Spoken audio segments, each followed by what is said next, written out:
अस्सलाम वालेकुम वरहमतुल्लाहि वबरकात। अल्लाह के नाम से शुरू जो बड़ा कृपालु और अत्यंत दयावान है। मैं हूं मोहम्मद हफीज अंसारी और आप देख रहे हैं द पॉलिटिकल। वसीम रिजवी उर्फ जितेंद्र नारायण त्यागी, ऐसा उसके साथ क्या हुआ कि वो खुदकुशी की बात करने लगा? और आज की वीडियो में हम बात करेंगे उस अमेरिकी सोल्जर के बारे में जो मुसलमानों से इतनी नफरत करता था कि वो जिस रास्ते पर मुसलमानों को देखता था वो अपना रास्ता ही बदल लेता था। मुसलमानों की नफरत में अंधा होकर वो मस्जिद गया था बॉम्ब ब्लास्ट करने, लेकिन मस्जिद के अंदर उसके साथ कुछ ऐसा हुआ कि वो मस्जिद के बाहर निकला तो वो मुसलमान हो चुका था और उसके जबान पर एक ही कलमा बार बार आ रहा था, अशहदु अल्ला इलाहा इल्लल्लाह व अशहदु अन्ना मुहम्मदन अब्दुहु व रसूलुहु। पहले बात करते हैं वसीम रिजवी की, जितेंद्र नारायण त्यागी। जितेंद्र नारायण त्यागी हाल ही के दिनों में खुदकुशी की बात कर रहे थे। वो कह रहे थे कि सनातन धर्म अपनाकर उन्हें वो प्यार नहीं मिला जो उनको मिलना चाहिए था। असल में जितेंद्र नारायण त्यागी का सरेंडर हाल ही में उन्होंने सरेंडर किया था और उन्होंने बयान में कहा कि सनातन धर्म अपनाने के बाद लड़ाई में वे बिल्कुल अकेले हो गए हैं। धर्म संसद हेट स्पीच मामले में चर्चाओं में आए जितेंद्र नारायण सिंह त्यागी और वसीम रिजवी एक बार फिर जेल पहुंच गए थे। आपको बता दें कि जितेंद्र नारायण त्यागी की अंतरिम जमानत समाप्त हो चुकी थी, इसलिए उनका कोर्ट में सरेंडर करना जरूरी था और उन्होंने सरेंडर करते ही उन्होंने बयान दिया कि त्यागी का कहना था कि सनातन धर्म को अपनाने के बाद वह इस लड़ाई में अकेले पड़ गए थे, लेकिन उन्हें घर वापसी का कोई भी मलाल नहीं था और हाल ही में जमानत पर उनको सुप्रीम कोर्ट ने राहत दी और वो उनको जमानत मिल भी गई है।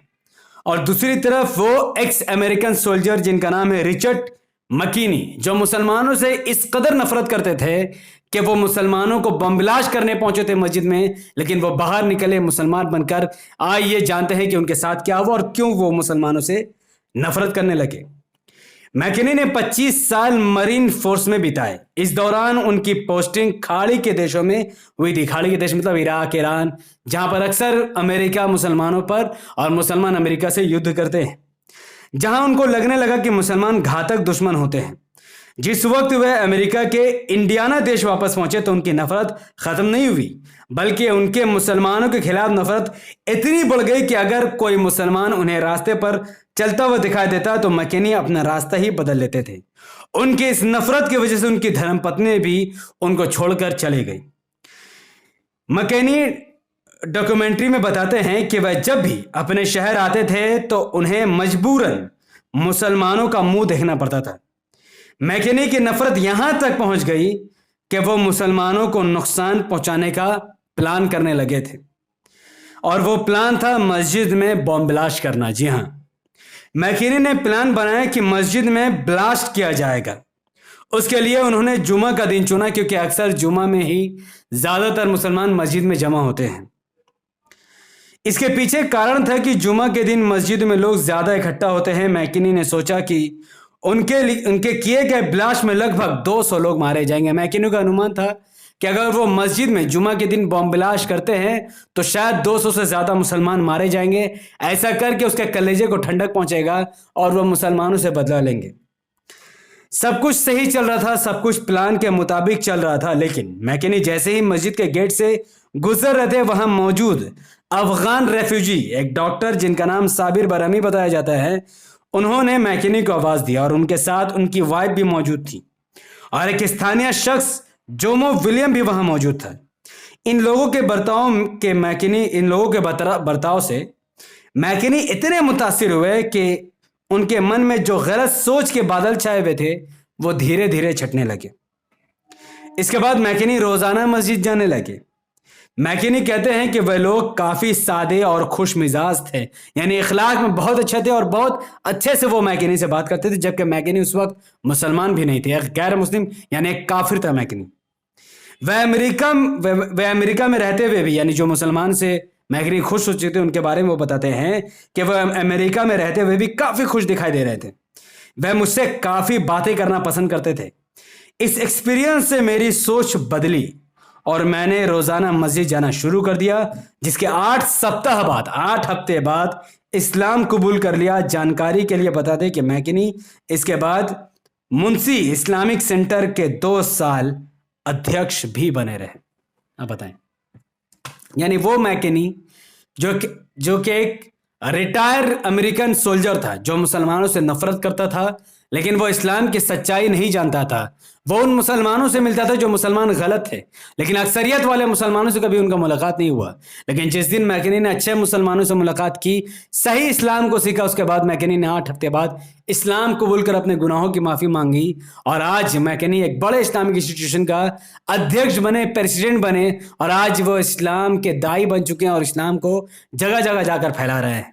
तो एक तरफ वो मैकेनी, वो रिचर्ड मैकेनी है जो इस्लाम का दुश्मन था लेकिन आज मुसलमान बन चुका है इस्लाम सीख कर, और एक तरफ वो नरसिंहानंद सरस्वती है जो मुसलमानों के खिलाफ हिंदुओं को भड़काता है, हिंदुओं की भीख खाकर अपना जीवन बिताता है और मुसलमानों के खिलाफ धर्म संसद जैसे कई सारे योजना चलाकर मुसलमानों के खिलाफ जहर भरता है, जो इस्लाम को खत्म करने का दावा करता है पूरी दुनिया से। ऐसे नरसिंहानंद सरस्वती को समझना चाहिए कि इस्लाम खत्म नहीं बल्कि इस्लाम दिन ब दिन बढ़ रहा है। जो जाहिल लोग इस्लाम के खिलाफ एहतिजाज कर रहे हैं, आज वो जाहिल देख ले कि पढ़े लिखे मुसलमान, पढ़े लिखे इस्लामिक अमेरिकन सोल्जर भी आज इस्लाम के सोल्जर बन रहे हैं इस्लाम अपनाकर। जो लोग मुसलमानों के खिलाफ नफरत भर रहे हैं वो लोग मुसलमानों से मिलकर इस्लाम कबूल कर रहे हैं। नरसिंहानंद सरस्वती ने भी हालिया दिन में बयान दिया था कि वो अब इस्लामिक जिहाद के विरुद्ध धर्म संसद नहीं करेंगे। यति की नई घोषणा ने पूरे भारत में तहलका मचाया था, लेकिन यकीन माने कि यति नरसिंहानंद सरस्वती ने यह सब कुछ इसलिए नहीं किया क्योंकि उसको इस्लाम की समझ आई थी, बल्कि यति नरसिंहानंद सरस्वती ने इसलिए यह फैसला लिया था क्योंकि हिंदू उनका साथ नहीं दे रहे थे। भारत में हिंदुओं की आबादी लगभग 80 से 90 करोड़ है, लेकिन उसमें से हिंदुत्व जो है वो मुट्ठी बराबर है। जो मेजोरिटी में हिंदू है वो जिहाद जैसे चीज़ों पर ज़्यादा विश्वास नहीं करते, वो मुसलमानों से नफरत नहीं करते, वो भ्रष्टाचार और बलात्कार के खिलाफ खड़े थे हैं और हमेशा रहेंगे। यति नरसिंहानंद सरस्वती जैसे हजारों लोग आए और चले गए जिनका सपना था भारत और पूरे देश से मुसलमान और इस्लाम को खत्म कर देना, लेकिन रिचर्ड मैकेनी जैसे लोग अक्सर सामने आकर इस बात का दावा करते हैं कि उन्होंने इस्लाम सीखा और इस्लाम अपनाया तलवार की बुनियाद पर नहीं बल्कि अखलाक की बुनियाद पर। रिचर्ड मैकेनी का ये स्टोरी, ये कहानी और ये हकीकत इस बात को दर्शाती है कि इस्लाम पूरे दुनिया में तलवार के जोर पर नहीं बल्कि अखलाक और मैनर्स के जोर पर फैला था। भारत में भी जब एक वक्त था जहां पर सवर्ण दलितों को अपने दस्तरखान पर नहीं बैठाते थे, उनके हाथ का पानी नहीं पीते, उनको छूत छात कहकर उनको धत्कारते थे, उनको अछूत कहते थे और उनके साथ भेदभाव करते थे, उनको पैरों की जूती समझते थे। ऐसे दौर में इस्लाम के मुसलमान के बहुत सारे लोग, इस्लाम के बहुत सारे लोग भारत आए, बहुत सारे मुसलमान जिन्होंने दलितों को अपने दस्तरखान में जगह दी, एक बर्तन में दलितों के साथ खाना खाया, दलितों के हाथों की पानी पी, उनको पैसे दिए, उनकी मदद की और उनको बराबरी का अधिकार दिया, सम्मान दिया, जिसको देते हुए हमारे पूर्वजों ने, जो हमारे बाप दादाओं ने सालों साल पहले इस्लाम को कबूल किया। ऐसे धर्म को लात मार दिया तो जात पात सिखाता हो, जो ये सिखाता हो कि एक वर्ग पैदा होता है चमार बनने के लिए और एक वर्ग पैदा होता है जो सिर्फ और सिर्फ पंडित ही बनेगा। लेकिन ये जो सिस्टम है, ये जो वर्ण व्यवस्था है, इस्लाम इसको पूरी तरीके से गलत ठहराता है। और इस्लाम में छोटा बड़ा, अमीर गरीब, काला गोरा सब एक बराबर है, जिसकी तुलना इस दुनिया में और कोई धर्म नहीं कर सकता है। इस्लामिक दुनिया में एक वाहिद ऐसा धर्म है जिसके नज़र में हर व्यक्ति एक बराबर है। मस्जिदों में जब सफ लगती है तो पैर से पैर और कंधे से कंधा मिलाकर नमाजी खड़े होते हैं और उसमें गरीब और अमीर, काला और गोरा हर कोई मौजूद होता है। मस्जिदों में कोई सफ अमीर के लिए नहीं लगती है, ना ही कोई अलग सफ गरीब के लिए लगती है। जो शख्स जितना जल्दी मस्जिद पहुंचेगा उसे उतना ज़्यादा मस्जिद के आगे जगह मिलेगी, चाहे वो अमीर हो या गरीब, इससे कोई फ़र्क नहीं पड़ता। लेकिन आज भी हमारे देश में ऐसे कई सारे मंदिर हैं जहाँ पर दलितों का जाना मना है, जहाँ पर दलित अगर गलती से चले भी जाते हैं तो वो पूरे मंदिरों को धो देते हैं। ऐसे मंदिर भी मौजूद है जहाँ पर दलित कभी पंडित नहीं बन सकते, जहाँ पर दलित कभी पैर तक नहीं रख सकते। और आज भी ऐसे गांव मौजूद है जहाँ पर दलितों को पैर को जूती समझी जाती है।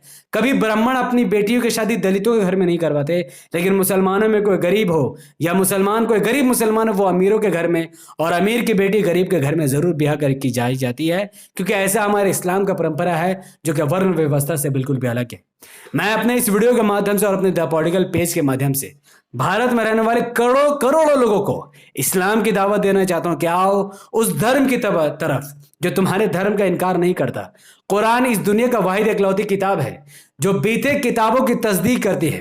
तौरात, ज़बूर, इंजील को सही मानती है, ईसा अलैहिस्सलाम, मूसा अलैहिस्सलाम को पैगंबर मानती है, इब्राहिम अलैहिस्सलाम के दीन की पैरवी करती है, एक अल्लाह पर, एक अल्लाह की पूजा वंदना करने का हुक्म देती है, माँ बाप के साथ अच्छा सलूक करने का हुक्म देती है और पूरी दुनिया को कहती है कि अगर दुनिया को बचाना है, बलात्कार मुक्त और भ्रष्टाचार मुक्त बनाना है तो इस्लाम कबूल करो, इस्लाम के जो बुनियादी उसूल है उनको अपनाओ और पूरे देश में अमन और शांति फैलाओ। बहुत बहुत शुक्रिया।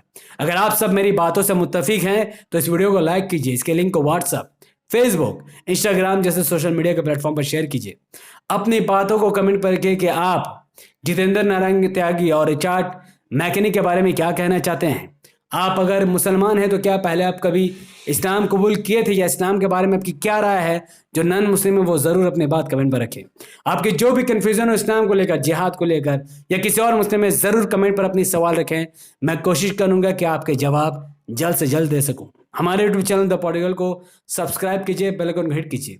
अगर आप सब इस वीडियो को हमारे फेसबुक चैनल द पॉडिगल न्यूज़ पर देखे रहते हैं तो इसे लाइक करें, फॉलो करें, 5 बड़े ग्रुप में शेयर करें। मुझे अपनी दुआ में याद रखें। बहुत बहुत शुक्रिया।